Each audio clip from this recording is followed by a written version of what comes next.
Eric, I'm now going to ask you what I've been referring to as my rapid fire questions. Are you ready? All right, shoot away.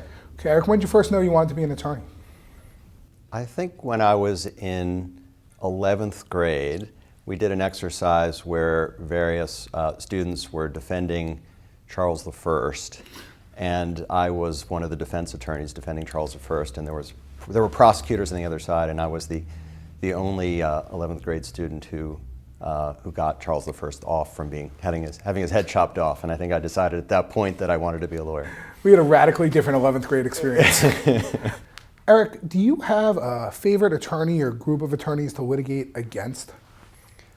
I wouldn't say favorite attorney, but I think attorneys that I think are of high quality and good colleagues on the other side. I would name two in Philadelphia. The first would be Gordon Cooney at Morgan Lewis, and the second would be Steve Bizarre at Buchanan Ingersoll. Great. Well, Gordon was a previous guest, so it's glad to hear that. In your opinion, what's the biggest change to the class action landscape over the previous 5 years?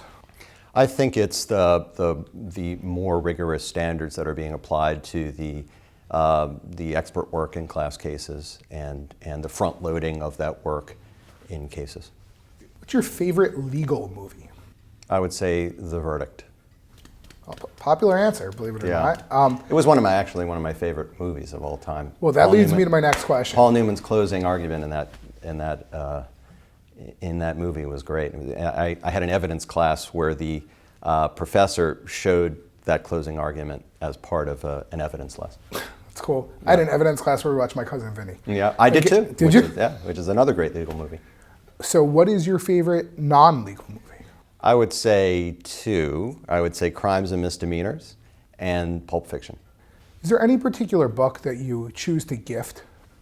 I haven't given books as gifts very often, but I think one of the books that's most valuable is Strunk and White, because I think writing is extremely important, both for lawyers and non-lawyers.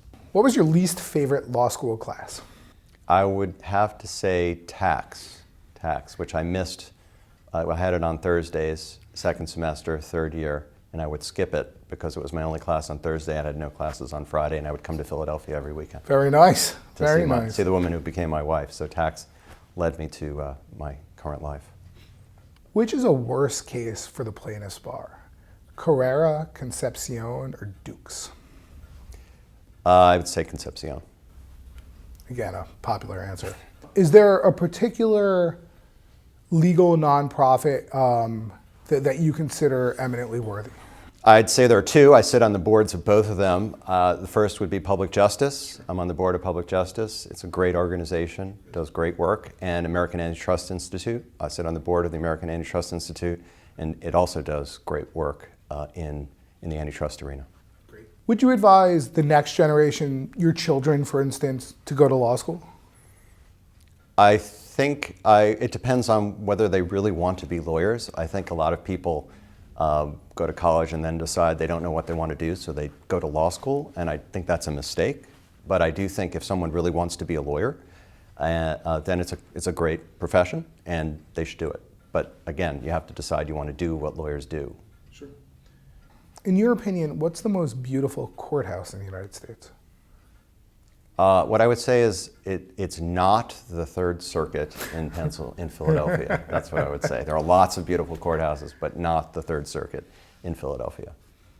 Eric, if you had one piece of particularly poignant advice to impart upon a young lawyer who was just beginning his career, what would that advice be? It would be to focus on writing and the craft of writing, because I think it's the most important thing a lawyer can do, especially a young lawyer, is to improve and work on clear and strong writing.